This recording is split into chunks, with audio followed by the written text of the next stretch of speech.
estamos aí de volta. O programa História da Gente é esse programa mesmo, para chegar aí e contar histórias maravilhosas para você. Eu quero agradecer primeiramente a Deus, a Rede Super por ser esse canal que vai até a tua casa, a Igreja Batista da Lagoinha que abriu as portas para que chegassem pessoas novas para a gente contar tantas histórias. E hoje eu quero falar de referência. Reverência e referência. Eu estou aqui com o meu querido irmão Evandro, mais conhecido como Evandro MC. Poxa, Evandro, que bom, viu, cara? Bom, pastor. Bom demais te receber aqui, viu? Eu que agradeço aí, muito feliz de estar aqui, dividindo esse espaço que é tão representativo, tão maravilhoso, né? É um prazer estar aqui. Rapaz, e assim, né, a gente lá, ali no início da década de 90, ouvindo você cantando ali, todo mundo ainda pensando em gravar o LP, vocês já estavam gravando? Já estava gravando. Já estava com o LP na mão. Como é que foi isso na sua cabeça naquela época, hein? Pai, o primeiro registro fonográfico, né, de rap funk gravado em Minas, né, que é o LP Fábrica Ritmo, foi em 92. E ali, eu começo com o rap ali em 87, né, 86 para 87, eu conheço ali o que viria a ser o tal do hip hop, né, o hip hop que o pessoal, que hoje é tão famoso, né. Ali a gente frequentava aqueles bailes de quadra, aquelas danceterias de comunidade, né? Os bailes que tinham nas quadras do bairro.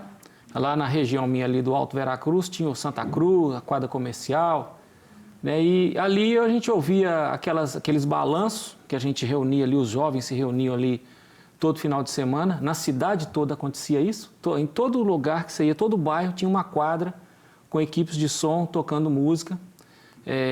E a gente ia ali para dançar e fazer amigos. O objetivo do baile era só esse, dançar e fazer amigos.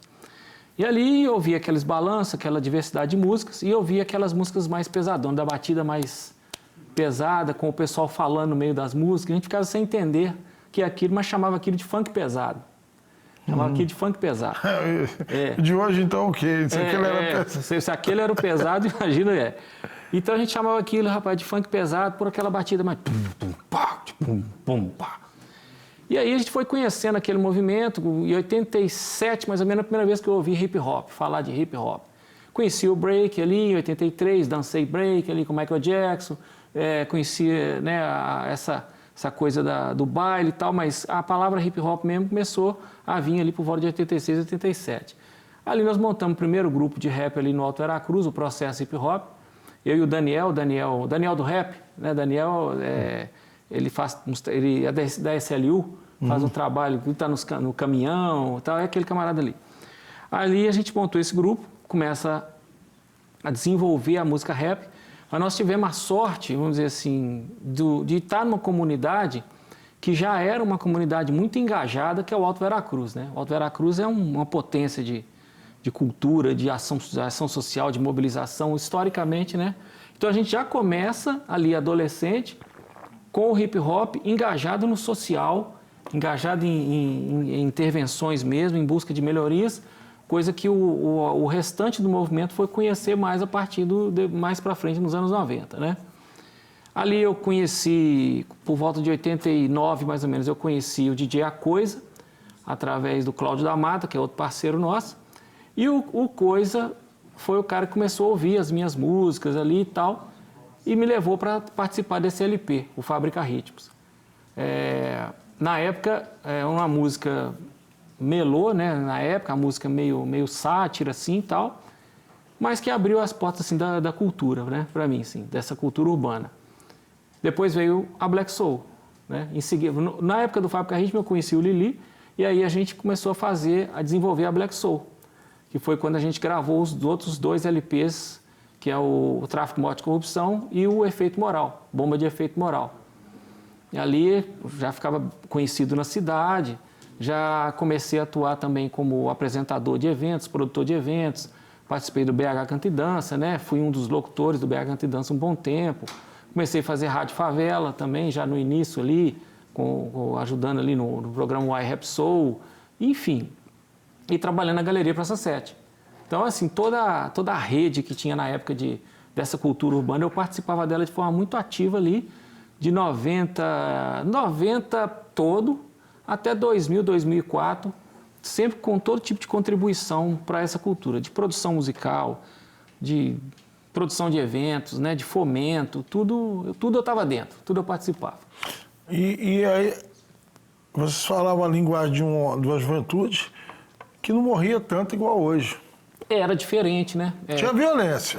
Tinha a violência urbana, o gueto, né? Essa violência do gueto, a questão da criminalidade e tal, isso aí, infelizmente, isso é histórico, né? Isso aí já entra na questão mesmo, né, da formação do país, né, e de como os negros foram deixados, né, assim, e instituir as favelas e tal.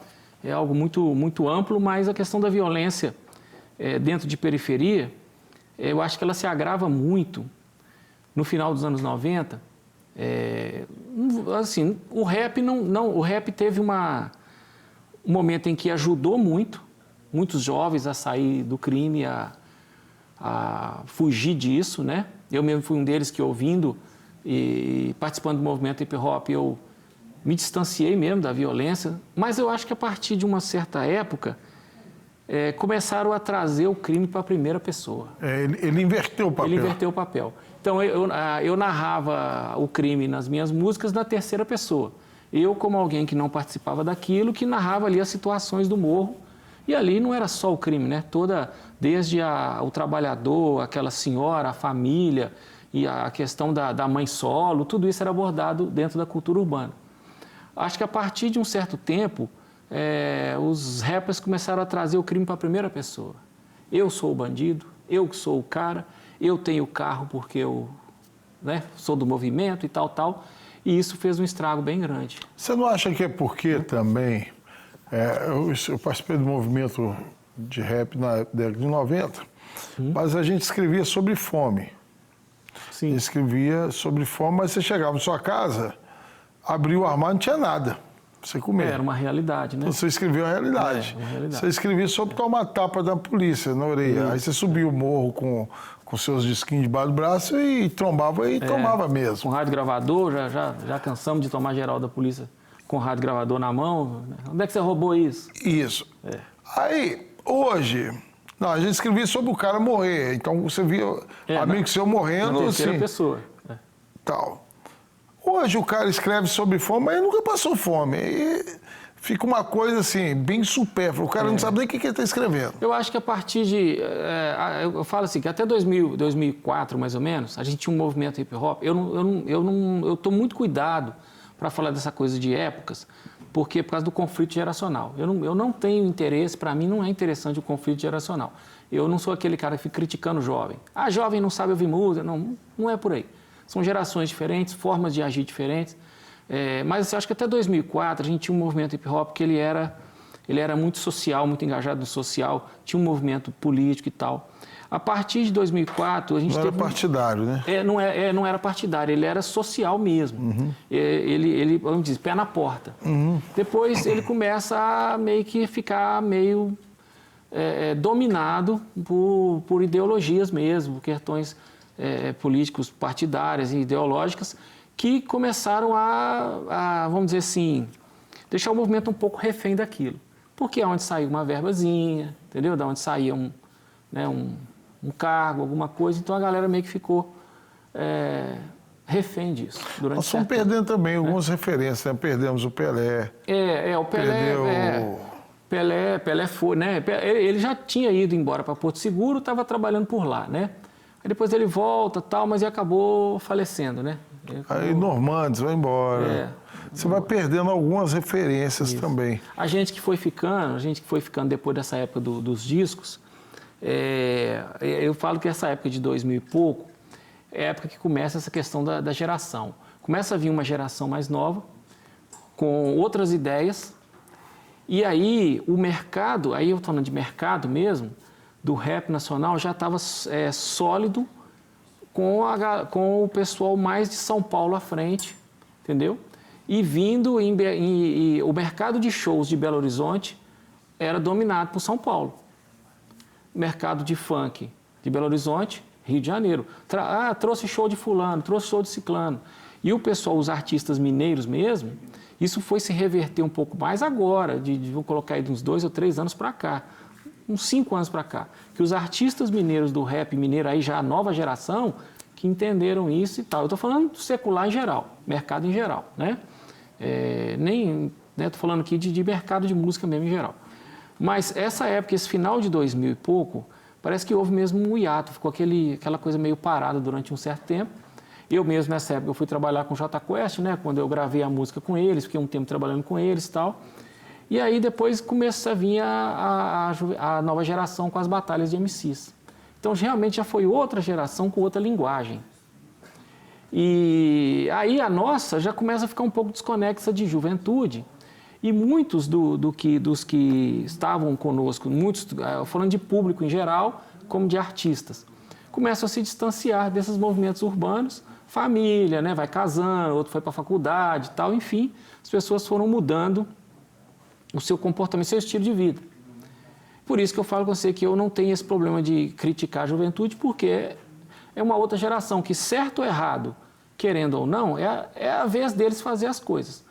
Eu acho que a nossa geração, o que eu tento fazer hoje, o que eu procuro fazer hoje é o seguinte: trabalhar aquilo que eu gosto de fazer, que é quando eu começo a fazer o Som das Quadras, por exemplo, que é um movimento que resgata a cultura do baile, aquele baile de dançar, de fazer amigos, de entreter pessoas e de trazer pessoas de diferentes opiniões com cabeça mais formada para dentro desse movimento e assim ser referência para o jovem.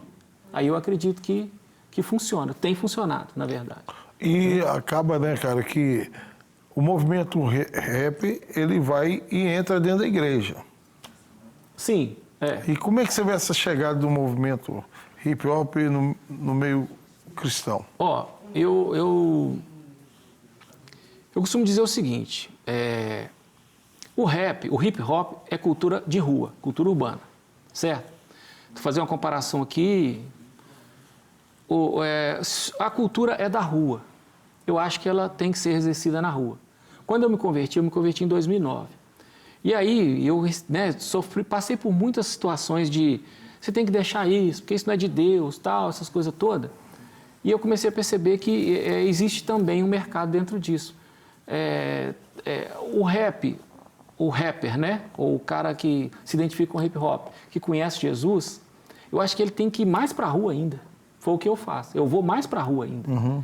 Porque o que acontece? Eu tinha várias músicas escritas, discos lançados e tal, e várias músicas minhas eram perguntas.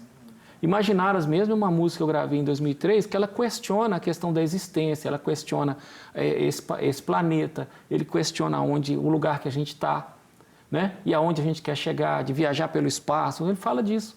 Isso é uma pergunta de uma alma desesperada. Querendo saber, né? Querendo saber, entender. E aí, quando eu faço agora, em 2017, a música Olhos Firmes, que ela fala do Jesus que me transforma, que me renova, ele responde Imaginaras. Então, uma música que eu fiz lá, em 2003, quando eu acreditava em Deus, e eu falo de Deus nessa música, mas eu não conhecia verdadeiramente Jesus, ele me responde agora numa outra música. Então, para mim poder cantar uma, eu tenho que cantar a outra. Eu não posso abandonar a outra. Sim. Você entendeu?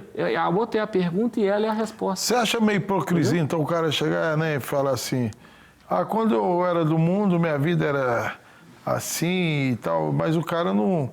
O que conquistou no mundo também não larga lá, né? Por exemplo, se conquistou um carro, conquistou a casa com o dinheiro que ganhou lá no trabalho. Você acha meio loucura? Porque aí é o seguinte, é o que eu falo, é complicado porque o que acontece? Eu nunca fui um cara de extremos. Eu não sou aquele rapper, eu tive esse problema também. Eu não sou aquele rapper que foi na droga, foi no crime, matou, foi preso. Eu nunca tive problema com isso, eu nunca tive problema com a criminalidade, eu nunca fui do crime. Uhum. Eu sempre fui artista. Uhum. Entendeu? Então, a minha arte, ela era feita para tentar ajudar pessoas a melhorar, a colocar para fora os meus sentimentos, os meus anseios e tentar ajudar a melhorar a vida das pessoas.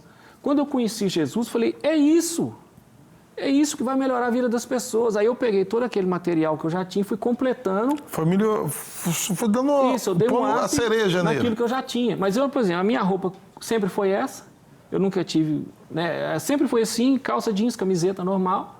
Né? Às vezes usava assim, né, uns brincão tal, mas assim, não era, eu nunca fui extremo. Uhum. Então, quando eu venho para Jesus, por exemplo, sem uma mudança física aparente, eu sofri você não converteu, não. Entendeu? Esse tipo de coisa. E o rap dentro da igreja, para mim, ele tem esse problema. Porque ele vem para dentro da igreja e esquece a rua, que é o lugar de origem dele. É a mesma coisa, Deus, por exemplo, eu sou jogador de futebol. Aí eu converti, agora eu só vou jogar bola na igreja. Arreda dos bancos, faz 2 golzinhos aí, que agora eu vou jogar bola aqui. Não é o ambiente para isso. Né? Não é o lugar. Entendeu? Aí é questão mesmo... Você acha, então, que... Eu vou à igreja para me encher, para ali, para receber, e o rap eu vou para a rua para transformar vidas. Eu vejo o rap dessa forma.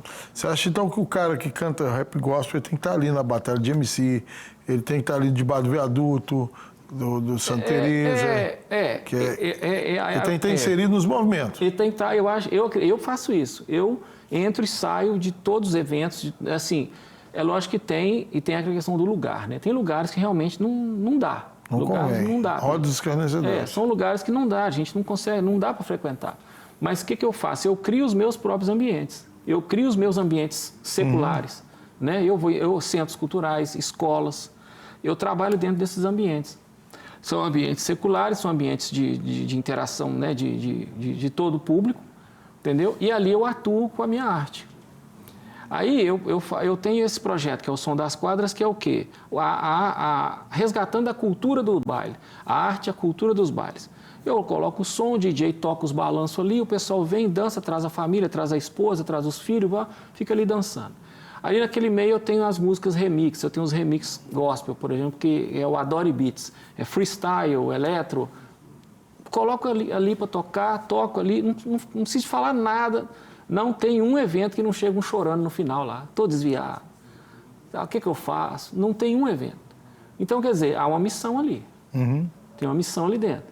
Então, eu acredito nesses ministérios, são ministérios específicos, né? Os urbanos. São missões específicas, assim. Eu respeito muito, eu não estou aqui para quebrar a liturgia, né? Para criticar, né? O modelo de igreja, mas eu acho que esses ministérios específicos, essas missões, eu acho que elas deveriam receber mais atenção por parte, né, das instituições mesmo. Das lideranças. Né? Das lideranças, acho que elas deveriam ser observadas assim, com mais atenção. Boa. Eu acho que tem muita gente trabalhando sério, né? E às vezes você mata um ministério, mata, assim, né? Por causa de uma, né? Como que eu vou explicar isso? Eu não quero causar polêmica, mas simples fato de estamos orando por você, né? Nós estamos aqui. Intercedendo. Acho que isso já é o bastante. Já é o bastante. Tá, agora eu te falo uma coisa. O Som das Quadras hoje chega dentro das comunidades, leva isso.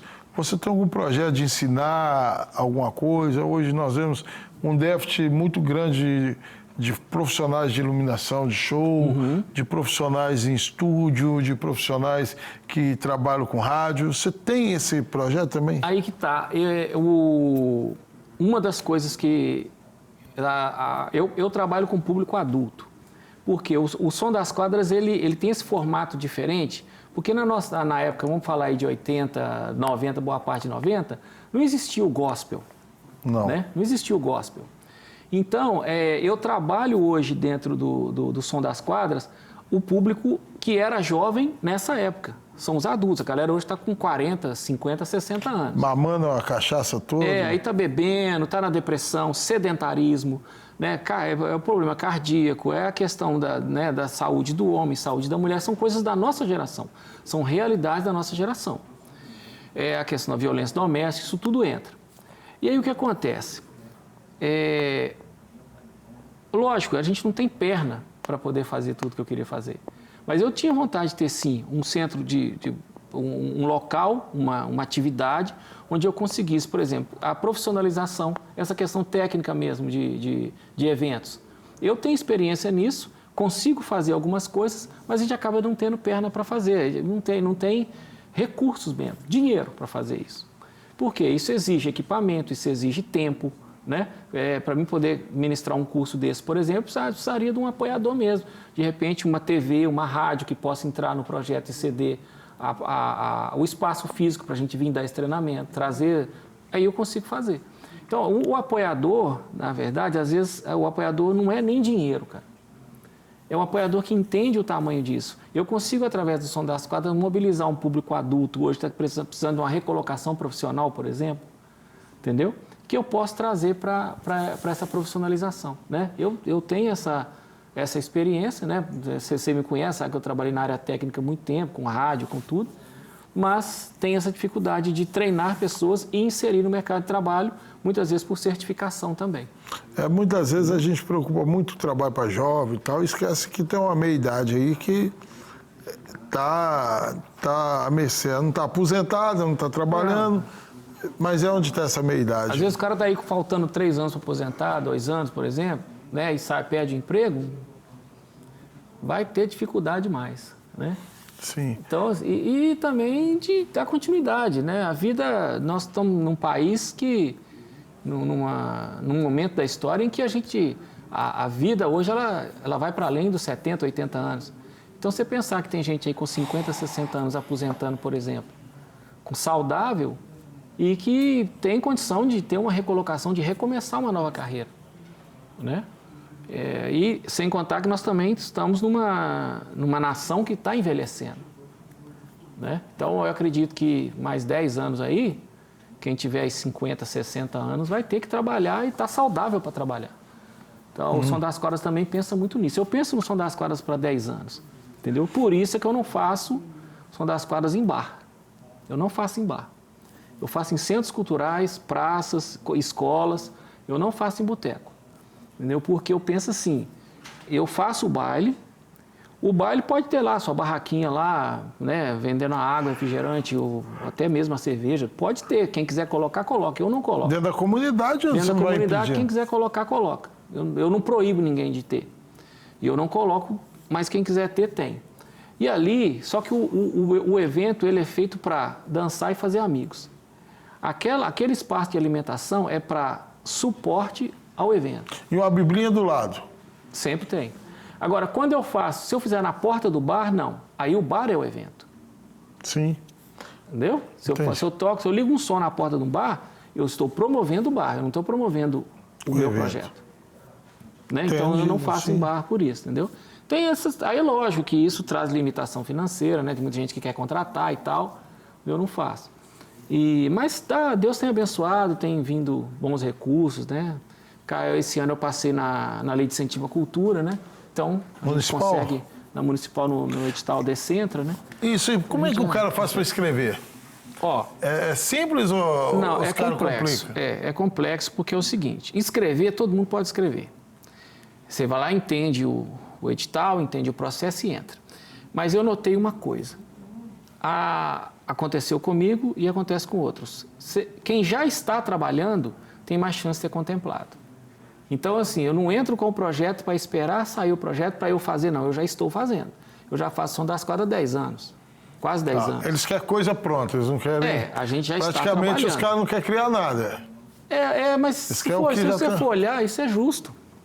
Sim. Porque, tipo assim, eu faço de forma, às vezes, complicada, às vezes precária, às vezes sem recurso, mas estou fazendo, estou trabalhando. Estou tocando. Aquilo é legítimo. Quando vem o recurso, você amplia aquilo que você já faz. Quando você vai entrar com um projeto, aí se for aprovado, aí que eu vou fazer, eu entro no campo da teoria. Você não perde tempo. Não, eu entro no campo da teoria. Eu fico no imaginário. Será que isso vai dar certo? Aí, de repente, você está com um recurso público, que é algo muito sério, não é dinheiro meu, para fazer uma coisa que eu nem sei se vai dar certo. Verdade. Evandro, nós estamos chegando ao final aí do programa. Queria muito agradecer sua participação, cara. Eu que agradeço. Foi bênção demais trocar essa ideia com você. Sempre à disposição. Porque a gente tem que falar essas coisas. Nós somos uma geração que está morrendo. A nossa geração nós somos aí privilegiados. Está andando, está conversando, não está envolvido em nada. Queria que você deixasse aí seus contatos, né? Já deixou com a turma. O meu site, né, é djevandromc.com.br, ou então o site do projeto, que é osomdasquadras.com.br. Lá tem os links, né, para direcionar para Instagram, para YouTube, enfim, para as redes sociais. Poxa vida. A história da gente, cada dia que passa, me surpreende mais, né? Nós temos tanta história nessas cidades para contar. Tem muita coisa. Tanta história nesse país, tanta coisa boa para contar. E aí você abre a mídia, só violência. Você abre a mídia, só coisa ruim. Você abre a mídia, só problema. E as soluções estão aqui.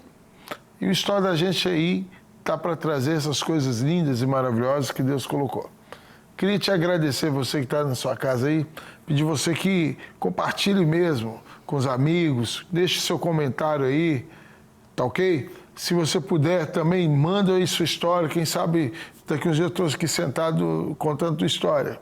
Que Deus te abençoe, viu? Muito obrigado. E até o próximo programa, se Deus quiser.